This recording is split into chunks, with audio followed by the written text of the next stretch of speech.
കർത്താവ് നിങ്ങളോടുകൂടെ അങ്ങേ ആത്മാവോടും കൂടെ. വിശുദ്ധ ലൂക്കാ അറിയിച്ച പരിശുദ്ധ സുവിശേഷത്തിൽ നിന്ന്. കർത്താവേ, അങ്ങേക്ക് മഹത്വം. അധ്യായം 21 മുതലുള്ള തിരുവചന ഭാഗം. അക്കാലത്ത് യേശു കണ്ണുകൾ ഉയർത്തി നോക്കിയപ്പോൾ ധനികർ ദേവാലയ ഭണ്ഡാരത്തിൽ നേർച്ചയിടുന്നത് കണ്ടു. ദരിദ്രയായ ഒരു വിധവ 2 ചെമ്പുതൊട്ടുകൾ ഇടുന്നതും അവൻ കണ്ടു. അവൻ പറഞ്ഞു, ദരിദ്രയായ ഈ വിധവ മറ്റെല്ലാവരെയുംകാൾ കൂടുതൽ നിക്ഷേപിച്ചിരിക്കുന്നു എന്ന് സത്യമായി ഞാൻ നിങ്ങളോട് പറയുന്നു. എന്തെന്നാൽ അവരെല്ലാവരും തങ്ങളുടെ സമൃദ്ധിയിൽ നിന്ന് സംഭാവന ചെയ്തു. ഇവളാകട്ടെ തൻ്റെ ദാരിദ്ര്യത്തിൽ നിന്ന് ഉപജീവനത്തിനുള്ള വക മുഴുവനും നിക്ഷേപിച്ചിരിക്കുന്നു. കർത്താവിൻ്റെ സുവിശേഷം. ക്രിസ്തുവേ, അങ്ങേക്ക് സ്തുതി.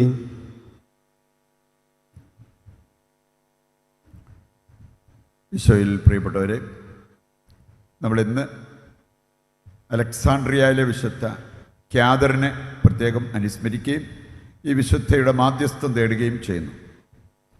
മാക്സിമിനിയൂസ് ചക്രവർത്തിയുടെ കാലത്ത് 18-ാം വയസ്സിൽ രക്തസാക്ഷിണിയായ വ്യക്തിയാണ് ഈ ക്യാദറിൻ.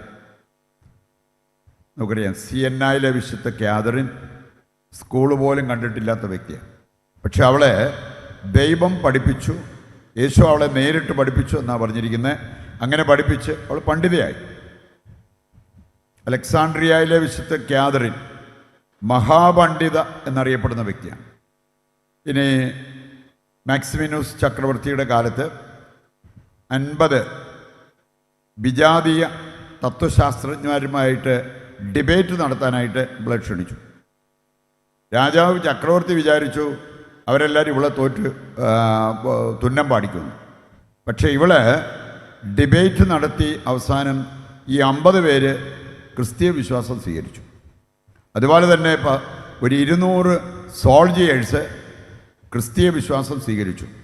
അപ്പം അതുകൊണ്ട് തന്നെ ആ വിശ്വാസം സ്വീകരിച്ചവരെയെല്ലാം വധിക്കുകയും ഇവളുടെ സൗന്ദര്യവും അതുപോലെ തന്നെ ഈ അറിവുമൊക്കെ മനസ്സിലാക്കിയപ്പോഴത്തേക്കും മാക്സിമിനൂസ് ചക്രവർത്തിക്ക് തന്നെ ഒരഭിലാഷം ഇവളെ സ്വന്തമാക്കാനായിട്ട്.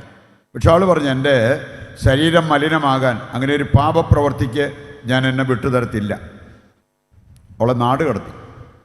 ഇത് കഴിഞ്ഞിട്ട് കുറേ ദുരിതം അവിടെ അനുഭവിച്ച് കഴിഞ്ഞപ്പോൾ അവളെ തിരിച്ചു കൊണ്ടു. എന്നിട്ട് പറഞ്ഞു, ഇനിയെങ്കിലും ഞാൻ പറയുന്നതിന് സമ്മതിക്കുകയാണെങ്കിൽ നിനക്ക് സുഖമായിട്ട് ജീവിക്കാം. അവൾ പറഞ്ഞു, നോ, അങ്ങനെ ഒരു കാര്യത്തിന് എന്നെ കിട്ടത്തില്ല.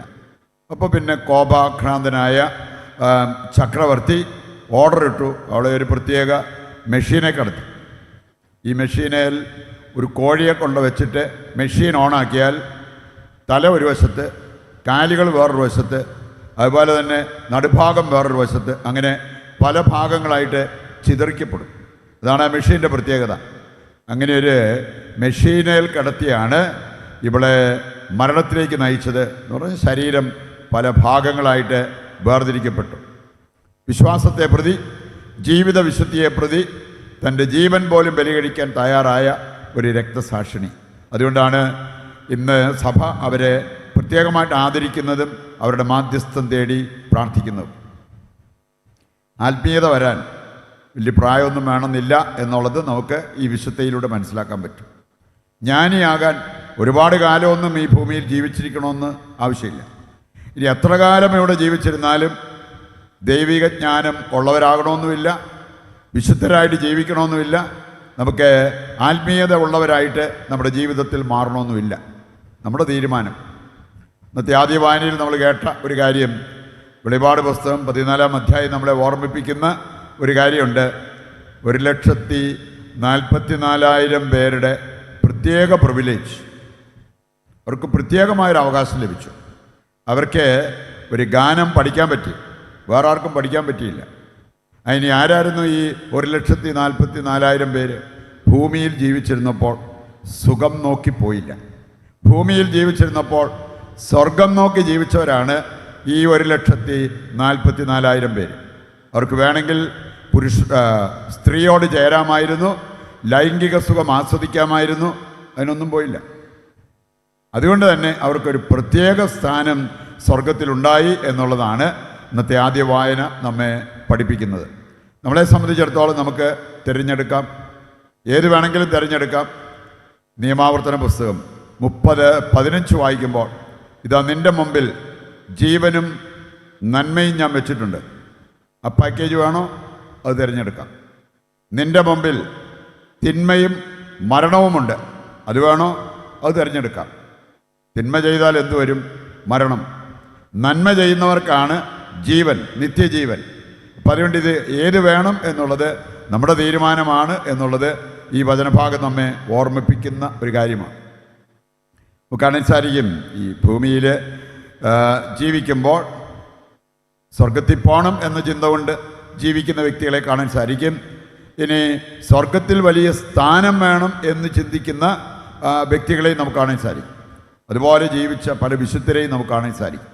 ഒരുപാട് സഹിച്ച് സഹനങ്ങൾ സന്തോഷത്തോടെ ഏറ്റെടുത്ത് അങ്ങനെ ശുദ്ധീകരിക്കപ്പെട്ട് സ്വർഗത്തിൽ വലിയ സ്ഥാനമുണ്ടാകാനായിട്ട് ആഗ്രഹിച്ചവർ അതിന് കിട്ടുകയും ചെയ്തു. വേണമെങ്കിൽ എങ്ങനെയെങ്കിലും കഷ്ടിച്ച് സ്വർഗത്തിൽ പോകുന്ന ഒരു കാര്യം നടക്കാൻ പറ്റും. ഏത് വേണം നമ്മുടെ മുമ്പിൽ വെച്ചിട്ടുണ്ട് എന്നുള്ളത് കർത്താവ് നമ്മെ ഓർമ്മിപ്പിക്കുന്ന ഒരു കാര്യമാണ്. അപ്പം അതുകൊണ്ട് എത്രമാത്രം നമുക്ക് ദൈവത്തെ സ്നേഹിക്കാൻ പറ്റുന്നോ അത്രമാത്രം പാപം ഒഴിവാക്കാൻ പറ്റും. സുഖജീവിതത്തെക്കാൾ സ്വർഗം ലക്ഷ്യമാക്കിയുള്ള ആ ഒരു ജീവിതം നമുക്ക് നയിക്കാൻ പറ്റും. അതനുസരിച്ച് മരണാനന്തരം നമുക്ക് വലിയ സ്ഥാനമുണ്ടാകും എന്നുള്ളത് നാം തിരിച്ചറിയേണ്ട ഒരു കാര്യമാണ്. ഇന്നത്തെ സുവിശേഷ ഭാഗം ശരിക്കും നമ്മൾ അറിഞ്ഞിരിക്കേണ്ട ഒരു കാര്യം, ദൈവം കാണും പോലെയല്ല മനുഷ്യൻ കാണുന്നത്. ദൈവം നോക്കുന്നതല്ല മനുഷ്യൻ നോക്കുന്നത്. പലപ്പോഴും മനുഷ്യരുടെ നോട്ടവും ദൈവത്തിൻ്റെ നോട്ടവും തമ്മിൽ വ്യത്യാസമുണ്ടാകും. നമ്മളൊക്കെ പലപ്പോഴും കാണാറുള്ളതും പറഞ്ഞു നടക്കാറുള്ളതും എന്താ? ഓരോരുത്തരും കൊടുത്ത വലിയ വലിയ തുകയെക്കുറിച്ച് അങ്ങനെയുള്ള കാര്യങ്ങൾ നമ്മൾ പറഞ്ഞു നടക്കും.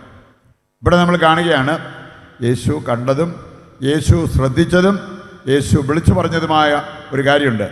ആ വിധവയെ നോക്കി പഠിക്കാൻ. ആ വിധവ അവളാണ് മറ്റുള്ളവരെക്കാൾ കൂടുതൽ കൊടുത്തത്. ബുദ്ധിമാന്മാർക്ക് മനസ്സിലാക്കാൻ പറ്റില്ല. ബുദ്ധി കൊണ്ട് മനസ്സിലാക്കേണ്ട ഒരു കാര്യമല്ലിത്.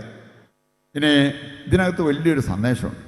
നമുക്ക് കാണാൻ സാധിക്കും, ഇഷ്ടംപോലെ ആൾക്കാർ ഒരുപാട് വാരി വാരി കൊടുക്കുന്നവർ. ഇനി അങ്ങനെ കൊടുത്തിട്ടും അവരെ സംബന്ധിച്ചിടത്തോളം അവരൊരു നേരം പോലും ഒരു ത്യാഗമെടുക്കേണ്ടി വരുന്നില്ല, പട്ടിണി കിടക്കേണ്ടി വരുന്നില്ല, അവർക്കൊന്നിനും ഒരു കുറവുമില്ല. പക്ഷെ വേറെ ചിലരെ കാണാൻ സാധിക്കും. ഞാൻ കേട്ട ഒരു കുടുംബം, അവരുടെ TV അത്ര നല്ലതല്ലായിരുന്നു. പിള്ളേർ നിർബന്ധിച്ചുകൊണ്ടിരുന്നു അവർക്ക് ഒരു പുതിയ TV വാങ്ങിക്കണം, ഞാൻ അടുത്ത പ്രാവശ്യം ശമ്പളം കിട്ടുമ്പോൾ ചെയ്യാമെന്ന് പറഞ്ഞുകൊണ്ടിരുന്നതാണ്. അപ്പോൾ ഒരു കുടുംബത്തിൻ്റെ അവസ്ഥ അവർ അറിയാനിടയായതുകൊണ്ട് ആ കുടുംബാംഗങ്ങളെല്ലാവരും ഒന്നിച്ചൊരു തീരുമാനമെടുത്തു, നമുക്കിപ്പോൾ TV മേടിക്കണ്ട, ആ കുടുംബത്തെ സഹായിക്കാം. കാരണം അവരതുപോലെ ആവശ്യത്തിലിരിക്കുന്ന വ്യക്തിയാണ്. ഇങ്ങനെ വല്ലതും ചെയ്താൽ കർത്താവ് ശ്രദ്ധിക്കും. ഇങ്ങനെ വല്ലതും ചെയ്താൽ ഉറപ്പായിട്ടും കർത്താവ് അതിനെ പ്രശംസിക്കും.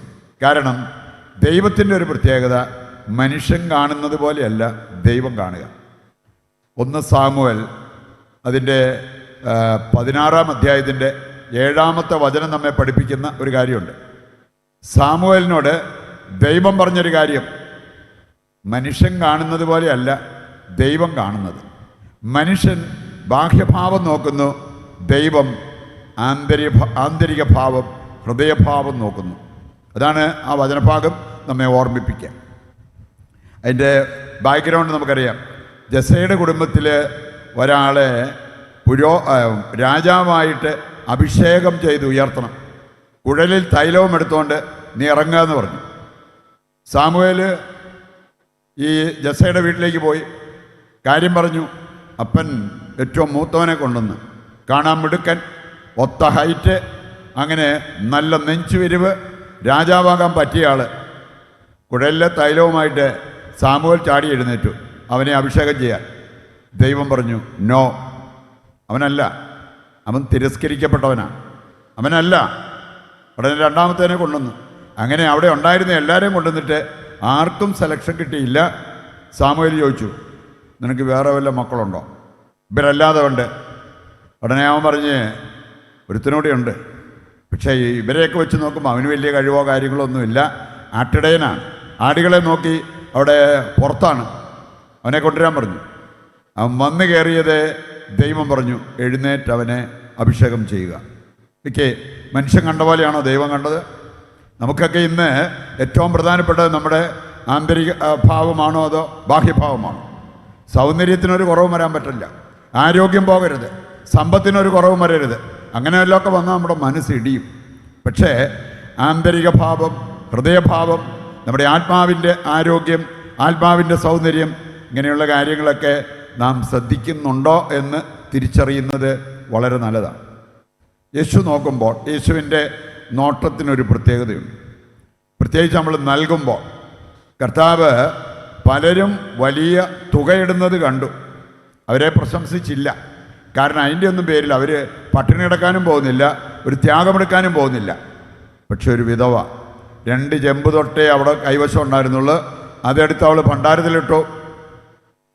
ഇനി അതിൻ്റെ വലിയൊരു സന്ദേശം എന്ന് പറഞ്ഞാൽ, ദൈവം നോക്കുന്നത് ഇട്ട തുകയല്ല, ഇട്ട് കഴിഞ്ഞ് ബാക്കിയുള്ളതാണ്. വിധവയ്ക്ക് എന്നാ ഉണ്ടായിരുന്നു? ഒന്നുമില്ലായിരുന്നു. മറ്റു പലരും വലിയ തുക ഇട്ടാലും അവർക്ക് പിന്നെയും ഇഷ്ടം പോലെയുണ്ട് കൈകാര്യം ചെയ്യാൻ.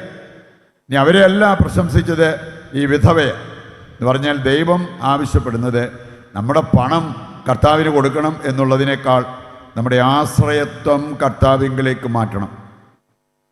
അനിശ്ചിതമായ ദൈവത്തിലായിരിക്കണം നമ്മുടെ ആശ്രയത്വം. ധനവാന്മാർക്ക് ദൈവം നൽകിയ ഒരു നിർദ്ദേശം അതാണ്.